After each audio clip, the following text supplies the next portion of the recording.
Hello, and welcome to another episode of the FemiNinja Project. And thank you so much for tuning in. As always, I have a spectacular guest with me today. He has an incredible story to share with us. His name is John Lawyer. He is a Universalist, a spiritual guide and seeker who served in the United States Army in Kuwait, Baghdad, and Kandahar as a counterintelligence special agent, an asymmetric warfare specialist responsible for coordinating various operations in Afghanistan for 6 years. John has gone from receiving a Bronze Star for counterterrorism operations to walking through a swamp of sadness to an amazing path of spiritual healing and awareness. He is now a guide for Kishar, a nonprofit online spiritual community, and offers individual spiritual guidance and coaching services as part of the Kishar Spiritual Community. John, thank you so much for being here and welcome to the show. I appreciate it so much, Cheryl. Thank you for having me. It's an honor to have you. And again, I just have got to say, and I know a lot of the audience members are saying it out loud right now, thank you for your service. I appreciate that.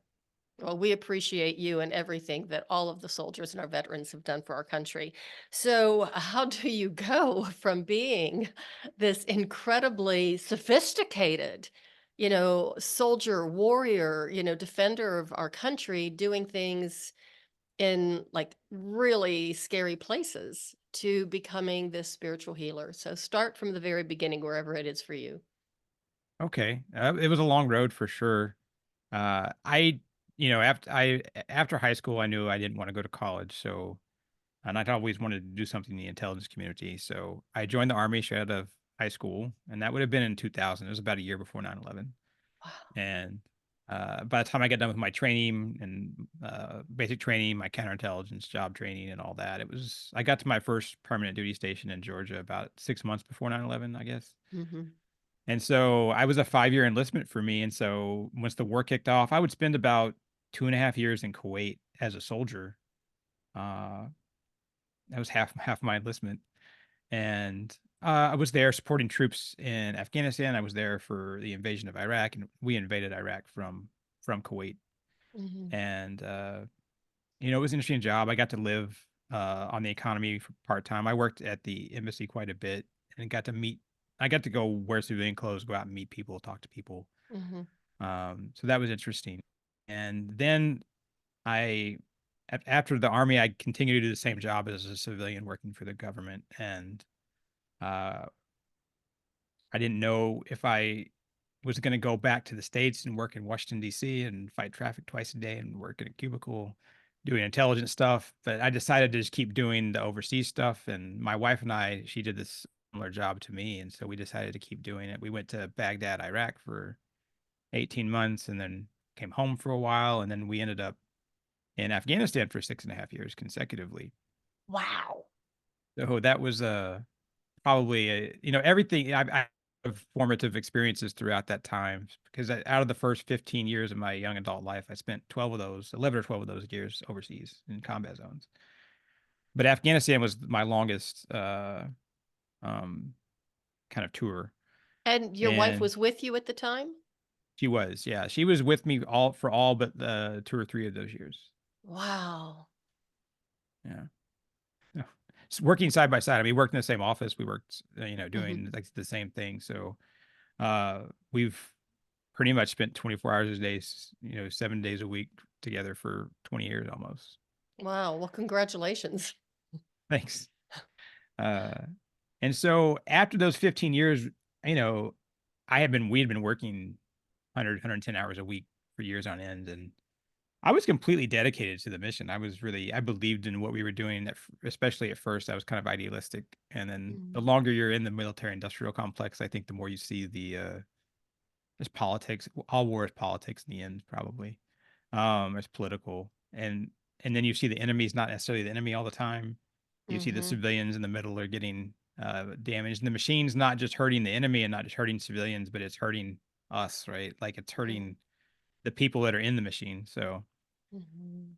I dealt with that, you don't realize you're necessarily in a boiling pot of water at the time, right? Because it came up Mhm. slowly. And so Mhm. at the end, I was burnt out. I was, I didn't really have anything left. So Mhm. when I came home after all those years, I didn't really know who I was. I didn't have an identity. I Mhm. I knew I needed to heal, but I didn't know how. Mhm. And uh I would spend the next 7 years kind of wondering. And I like Mhm. your podcast, and your identity, kind of how what your kind of identity looks like, because we were over in Afghanistan and a good friend of ours was describing the samurai and the ninjas in Japan, and he was talking about there was this period where they all kind of lost work and they didn't have anybody sponsoring them, and he's like there were all these, and he was trying to describe it. He's like they were all these displaced ninjas, Mhm. and I forget what period it was. And so we called ourselves displaced ninjas for a while. 'Cause it, my, I'm my wife made definitely a going to look that up later. my wife made a sketch of a ninja sitting on like a boxcar, with a knapsack, A with his head knapsack down, and a sword. Yeah. So, it's we were just wondering. And, Mhm. I had thought of myself not in an egoistic way necessarily, but like I thought that I had done important things, that when I Mhm. walked into a room, people really wanted to know what I had to say. And I told Mhm. airplanes where to go, and, helicopters and people and Mhm. men and women. And then I'm, just here. So, Mhm. uh, I went to the VA and asked for help, and I got Mhm. paired with a therapist, and she was into Eastern modalities. She was into Eastern practices. She taught me mindfulness meditation. She gave me the Power of Now to read, which didn't really mean anything to me at the Mhm. time. Eckhart Tolle, but I would read it again much later, and it obviously resonates now. But I was able to use some of that, but I Mhm. wasn't able to kind of wrap my being around it because I wasn't in a Mhm. place where I was healed enough to kind of take that and use it. But I think it did start things moving. Mhm. And uh, I had also read Shogun by James Clavell when I was in Afghanistan. I did find time to read that, and that was kind of a I wasn't on a spiritual path that I knew about at the time. I think that was something that turned me into a more spiritual being. Just the Mhm. way that learning about the culture. Mhm. Um, so that was something that impacted me deeply.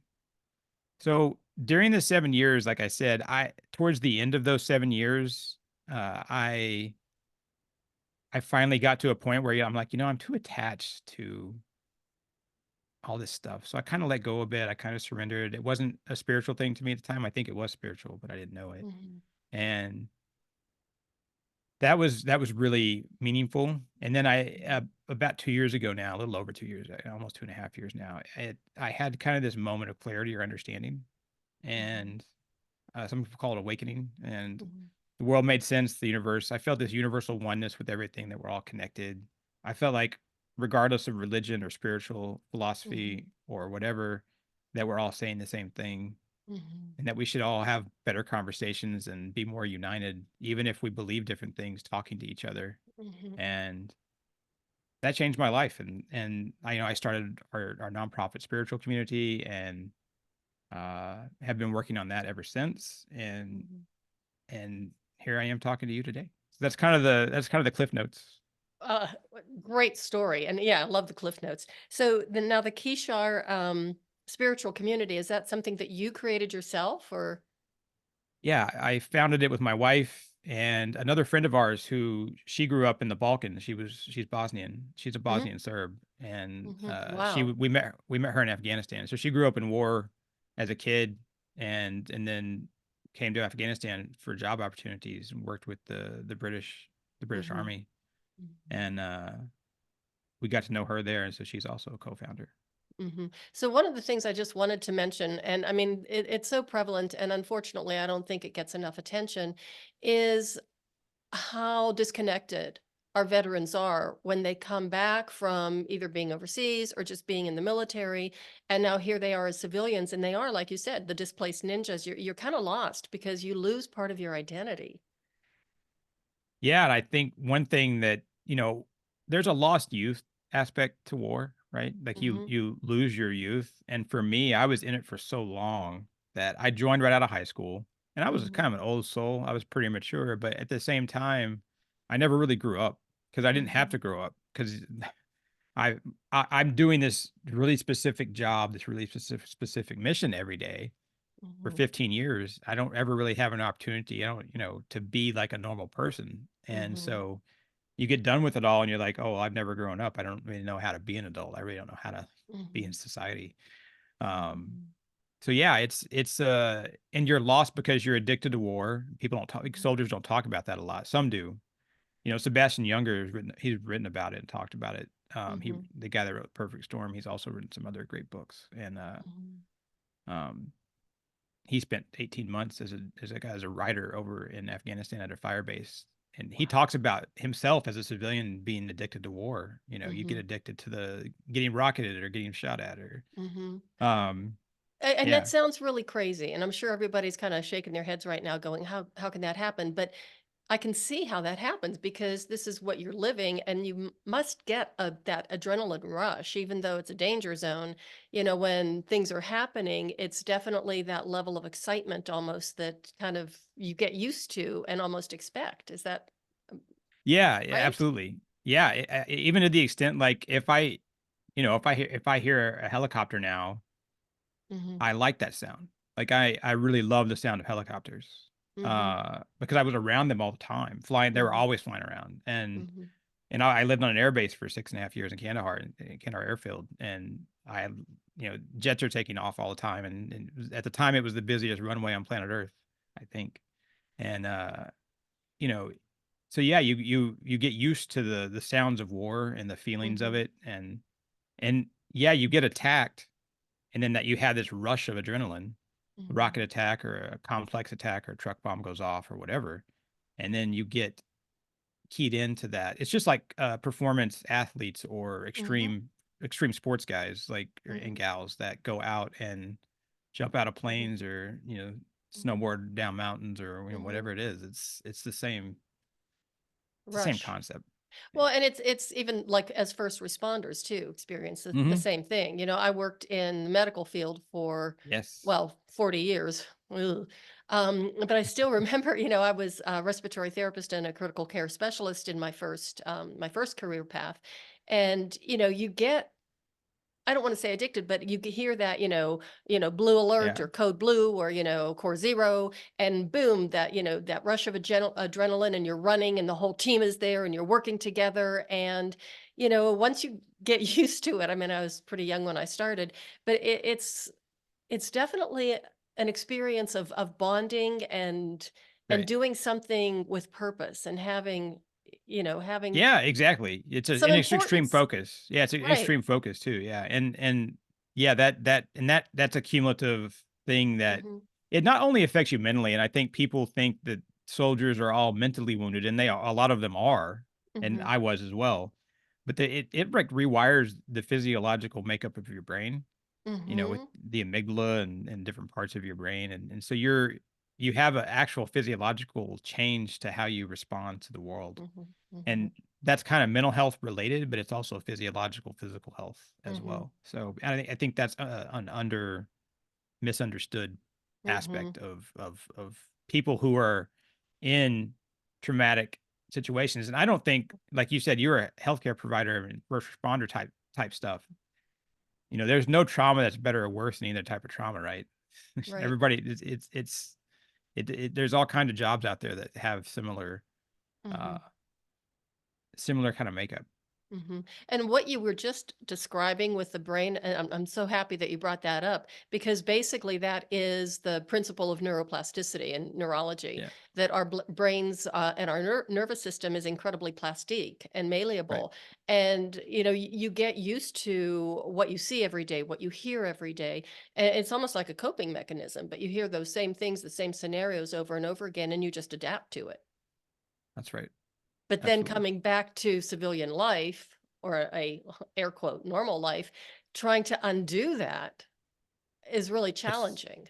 Yeah, it's taken years. Yeah, Mhm. it takes a long time. So how did you find that when before you tell us a little bit more about your spiritual path? Tell us what a universalist is. I actually did have to look it up. So essentially, I believe in the validity of all spiritual constructs, religions, philosophies, Mhm. self-help, or even atheist, whatever you want to believe in. I'm there just to say I'm glad you believe that. It's good, Mhm. with few exceptions. Mhm. And because I think spirituality, religion is this deeply individualistic thing. I think it can be uh practiced communally and together and talked about, but what you believe is going to be very, very unique to you. And so that's what a universalist is. And within, you can be a universalist and believe kind of in everything and the validity of it, but I still have my own beliefs within that. Like, I Mhm. subscribe heavily to the Hindu tradition and Hinduism. I very much appreciate the Tao and Taoism, Mhm. uh, certain indigenous pagan traditions as well, some Native American beliefs that I don't practice their Mhm. religion or their faith, but I informs my own practice. Mhm. So it's basically, let's have open minds and be kind to each other and have a conversation that can bring us forward together, kind of situation. Boy, I wish that more people practice that because we really need that right about now, don't we? We do. I I mean, think we just absolutely do. it seems like we have lost the art of communication. Yes, absolutely. I mean, we and And we agree on 90% of things, humans. Like, we want right. happy communities and healthy children and security. Mhm. Why get so wrapped up about the 10%? Right, right. And we all want the same things out of life. I always Yeah. say that. It's, and you just listed them, keep our families safe, ourselves safe, community, connection, love, peace, comfort. We all need that. And here we are fighting over the stupidest stuff. Yeah, exactly. I mean, it's just an absolute waste of time. And the other thing I wanted to say, I think this was so funny that you mentioned Shogun. Because I read that years ago, and long before I ever, became a ninja, studied my martial art, and I absolutely loved the book. I Yeah. loved it, and now I just found out they made a series out of it, a TV Yeah, on series. FX, I think. Yeah. Yeah, and we watched the first two episodes. The first one, my husband was like, "Really? You really want to watch this?" And I said, "Bear with me. You'll get hooked eventually." But it's really nice to kind of go back, and I'm shocked, even just with watching those first two episodes, how much I remember of it from the book. And I read it a Yeah. long time ago. Yeah. It's a long book, but it doesn't feel long. It feels No, very it short. doesn't. And it's one of those books that when it's time, you're getting closer to the end, that you intentionally slow down because Yeah, you don't want it to end. that's So, right. and as a matter of fact, there's not far from me, there's a secondhand bookstore that I love, sells used paperbacks, and then you can take your paperbacks and get credit for it. I'm going to be going there pretty soon and see if they have a copy of Shogun Yeah, absolutely. because I'd love to reread it. Okay, so then thank you for explaining what a universalist is. Sure. How did you get to the point then where you decided to build this community or start this community? And I want to clarify for the listeners too that it is um, a peaceful online community. That in itself sounds like an oxymoron. Yeah, right. Yeah, well, we try to have it's non-dogmatic, right? We try to add, we want people to be personally empowered within themselves, and we're not trying to Hmm. tell anybody how to live or believe or anything. So peaceful, it is peaceful because it's its own kind of platform. It's not an open social media type thing. So there's no trolls or no ads, so it's kind of more peaceful from that perspective. And we don't really have rules, other than just be open-minded and be kind. Hmm. And that makes it easier, I think, because I think people, there's a certain type of person that resonates with a more universal approach to life, or that is exploring their own spirituality and saying, where am I going? And Hmm. maybe what this person's doing can inform what I'm doing, and this person Hmm. over here, I can help them, and Hmm. that kind of thing. And so for me, starting the community was something that happened when I kind of had my moment of understanding or clarity. Like, I knew what my higher purpose was. It was to go help people help themselves find their wholeness Hmm. within, find their light, even if they didn't know that it was there. Hmm. And I felt like there was room instantly. I kind of felt like there was room for meaningful, authentic connection in the digital world. Just like Hmm. you and I are having a good conversation right now. Hmm. Uh, this can happen. And so, that's what came to me. And I told myself, work every day to make this happen. And over a couple of years, I did, work Mhm. every day to make it happen. My wife worked with Mhm. me, and our friend in the Balkans worked with us. Mhm. And um, yeah, it was, and I wanted to give back to the world. I feel like I Mhm. was part of this really dark machine, the Western military industrial complex. And uh, I appreciate the things that we did, and there's a lot of good there. There's also a lot of darkness. So I Mhm. wanted to give back to the world. Mhm. Well, there's a lot of darkness in every, like let's call it the Light and dark. medical industrial complex, and Yeah. everything. It seems like a lot of organizations have kind of gone to the dark side, and I think it's our job to kind of like shed the light and let the cockroaches kind of run away and Yeah, hide again. absolutely.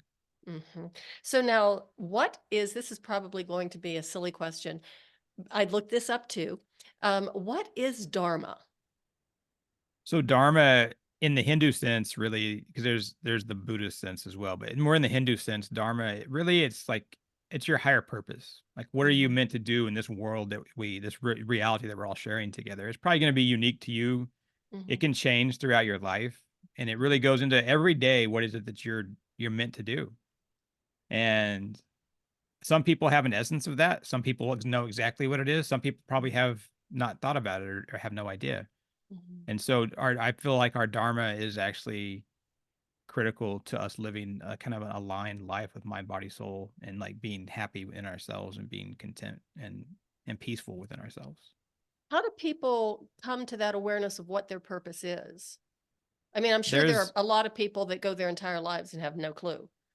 no, it's absolutely. We have to stop, slow down, and think to ourselves, what do I love doing? What do Mm, I ask people this question? I said, well, if you're going to do something tomorrow, and what can you can't wait to, like, you want to go to sleep and you can't wait to wake up and go do it. Like, mm, that's probably close. Something like that's probably close to what your higher purpose is. Something related to that. What mhm, lights you up? What uh, takes away anxiety and mhm, just makes you feel like you're doing what you were meant to do. And I think when people sit down and think about it for a while, I don't think it'll take them very long to mhm, catch at least the tail of what mhm. their dharma or higher purpose is. I think there are a lot of really lost people out there, and lost, deeply confused, sad. Um, and why is that? Is that because they are living a life that does not align with their true purpose? Or is it just all the stuff that gets bombarded at us all day long, 24/7? I think it's both. I think it's that we're told from a very young age what we should do, what we shouldn't Hmm. do, what we have to do, what we can't do. Right. We're put on this like conveyor belt of life. I call it like the stream of unconsciousness, where we kind of turn into zombies and we do what Mm. everyone expects us to do. Hmm. And then we don't examine, and we're very rarely told to think about ourselves. We're told to think of others or be there for other Hmm. people, or Hmm. even our heroes are not there for themselves, or there for other Hmm. people. Hmm. When really the best thing we can do is be there for ourselves, know ourselves, love Hmm. ourselves. And if we just stop for a second and think, what do I believe? What do I want? What do I need? Why am I here in this big universe? Hmm. When we stop and think about that outside of the constructs of all these tribes that are competing for our attention, and we're tribal Hmm. beings, it's okay, but Hmm. what do I want outside of all that? Hmm. And I think the noise that you're talking about, and I love that you brought that up, that noise that we're bombarded with, watch this or click this or scroll on the phone. Hmm. Um, and it's not a modern thing. This has been happening throughout time, where people find distractions for themselves instead of Hmm. looking at, uh, who am I? That's a difficult question. Hmm. So we're not Hmm. a name. We're not, Hmm. we're not our job. We're not our hobbies. We're not our Hmm. relationships. So when you break all that stuff away and you strip it away, who are you? I think that's why we are so easily distracted. So we don't have to do that, because if you're really Yeah. looking at yourself and trying to look deep within yourself, that can be really intimidating and downright scary, because it could be really ugly in there. Or you Yeah. think what you uncover might be something you did not expect to find. Yeah. And there's that sound of silence, right?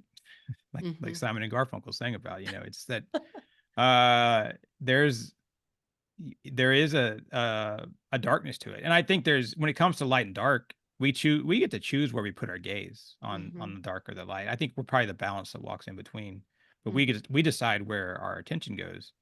But I Mhm. think acceptance of darkness is a big part of that process, so that when we look within and we see some darkness, because we all have Mhm. darkness within, then Mhm. we're okay with that. It doesn't scare us, doesn't define Mhm. us. We don't let it control us. Mhm. Um, so yeah, I think a lot of people shy away from that, and we don't talk about that as a society very Mhm. much. These Well, things, we can't have the light without the darkness. right? Yeah, they Absolutely. both exist. So, Yeah. so tell us a little bit more about your online community. Because I know that you do coach and work with people Mhm. individually. How, I mean, is this like a chat room, or do people Yeah. communicate with each other, become friends, almost like a social media site, but without all the garbage? It kind of is almost like a social media site without all the garbage. It's a platform where people Congratulations. can. Thanks. It's small. It's smaller, so you don't Mhm. have hundreds and hundreds and thousands of people or millions of people at a time, right? So uh, it's people can chat. We have daily prompts for conversation about subjects. We have like rotating monthly and themes and weekly sub themes about how can we have a conversation about X, Y, and Z. We have Mhm. like affirmations and daily meditations, and we have guided we have courses on how to live a more grounded and centered life, so you have time to be spiritual, Mhm. finances and relationships and health and wellness and all that kind of stuff. There's an app that we use that you can use on your phone, you can use on your desktop computer. So Mhm. yeah, you can share memes and gifs, or you can talk about deep spiritual, substantial stuff, or anything Mhm. in between. And it's like I said, it's just a place where you can kind of either figure out what your place in the universe is, and what your spiritual philosophy looks like, or you can further develop it if you kind of already know that, Mhm. and have a place where this doesn't have to be a lonely journey, Mhm. because life kind of is the journey. Like Mhm. the journey is what it's all about. Because Mhm. rarely do we get to our destination, and Mhm. even if we get there, it really looks like what we think it is going to look Mhm. like. I'm glad you brought that up about the lonely journey, because I think, again, there are so many lonely people out there. And I Yeah. think it just got so much worse with COVID and being, the lockdowns and all that kind of stuff and all that other nonsense that they put us through. And it was so isolating for a lot of people. And then even getting back out of that in the post-COVID world, you can still see there's a lot of fear. There's a lot of distrust. There's a lot of, don't get too close to me. I mean, my goodness, if anybody coughs or sneezes in the grocery store, it's like everybody just hits the dirt. It's really, it's kind of insane. Yeah, I think over time, it's just COVID's had an impact on community, and we Mhm. all moved away from our hometowns mostly and live in different places, and Mhm.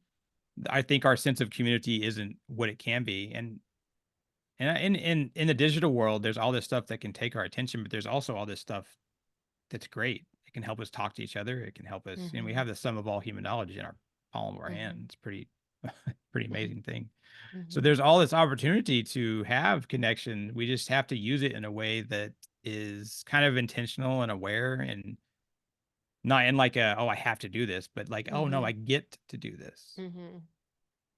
Well, I got to tell you, just the fact that I had to learn, because I was podcasting, I was fairly new at it when COVID hit. And it was like, oh my God, now what am I going to do? Because I used to just have local people come, to my house, and we'd go down to the girl cave, would record a session and stuff. But then it was like, oh my gosh, I can't do that anymore. I've got to learn all this online stuff. I have to learn, how to do things remotely. And the learning curve was very steep and it was very slow, but it's great because now I talk to people all over the world. I get to talk to people like you. I never would have met you. I mean, it's Right. just really opened up so much. It's a whole new world for me. And I just Yeah. think it keeps me engaged, it keeps me excited, it keeps me busy for sure. But it's wonderful. I never expected this kind of an experience to come from just having a podcast. Yeah, absolutely. I think that encapsulates what we can do online, what we can Mhm. do for ourselves. So if people are curious to learn more about your program, about your community, Where can they find you? Our main website is kishar.org, KISHAR.org. And that's kind of the entrance to our community. It tells about who we are and our background and what we do and kind of our values and beliefs on openness and everything. It has links to our social media. We also run a YouTube channel called Peace on Your Journey, Mhm, and it's there to help people kind of find their way and figure things out. It's supposed to be very helpful. And like I said, you can become a member of our community. There's individual spiritual guidance and coaching, and everything goes back into the community, all the funds. mhm. I don't take a salary, none of the founders take salaries or anything. So Wow. yeah, it's just there for people to kind of share their journey and figure things out. Mhm. And they can contact you through the website. I think I saw a contact tab. Yeah, they can contact us there. Mhm, They can DM us on social media on Instagram or Facebook. mhm, Send us an email, and we're always happy to answer questions. They can book a free discovery call as well for mhm. if they want to ask questions about the community or ask about individual guidance, spiritual guidance, and coaching stuff. Okay. So I have one question for you. So go back to Sure. Afghanistan and go back to, Kuwait and Qatar, wherever you were. If you could have looked into the future and saw what you would be doing now, what would you have thought? Or what would you have said to yourself? Or if somebody said, hey, guess what, John? This is what you're going to be doing in 20 years. Uh, I would have been surprised to some extent. And then I've always been a positive and kind person. And Hmm. I think it would have made a little bit of sense to me from that perspective. Hmm. Uh, but I definitely would have been surprised because I was this kind of driven, mission oriented person. Hmm. Uh, but I grew up pretty chill. I grew up kind of Hmm. with the Oscar Wilde life is too important to be taken seriously. So for 18 years, I was kind of a bum. I didn't like going to school, and a lot of times I didn't go to school. There was bets on whether I would graduate. So I think that there's that aspect of me that it would have made sense. Uh-huh. I love that. Well, is there anything that you would like to share with the listeners? Any pearl of wisdom you could leave us with at this point? Sure. I try to tell people we have more time than we think. So if you just Mm, slow it down a little bit, we have a lot of time at our disposal every day, and uh, we're not going to be perfect in this world. We might be perfect inside that divine universal thing within us, mhm, self, but don't try to be perfect walking through this world. There's no point in it. And and love yourself. I think self love is this incredible thing that we have to do mm. first. It has to be the first thing we do. Amen. And self-loathing is a very real thing. Yeah, absolutely. Okay. So And then I lied to you. I said just one question. There's one more question I'm really curious about. Have you ever thought about writing a book, or is there a book in your future? I have thought about writing a book. I was going to write a book about my 6.5 years in Afghanistan. And the unit I was with was called Task Force Black, and we did some pretty amazing things. And so I've now I think I might write a book partially about that and partially about what I do now. I would like to do that. Hmm. I think it would be a fantastic book, and you could actually even split it up in two. Who knows? But if you do that, or nope, I'm going to change my language here. When you do it, you please promise that you will let me know. You'll contact me. You know how to find me, or you know where to find me, and come back on the show and promote your book and talk about the experience of writing it. Because once you have gone through those experiences and then you start putting pen to paper and start writing them down, it's quite the ride. So I would love to have you back on the show. Thank you so much. I would love to do that. Okay. Well, thank you so much for being here, John. I really appreciate it. You have a great show. I appreciate the message you're putting out in the world. So thank you for Oh, having me on. thank you. I really appreciate that. That means a lot to me. Everybody, thank you for listening, and do share this episode with everyone you know. Obviously, John is a fantastic person. Love his message. It's so positive, so uplifting, and we really need that in today's world. And just remember to be kind to everybody, but especially be kind to yourself. And that is the way of the FemiNinja.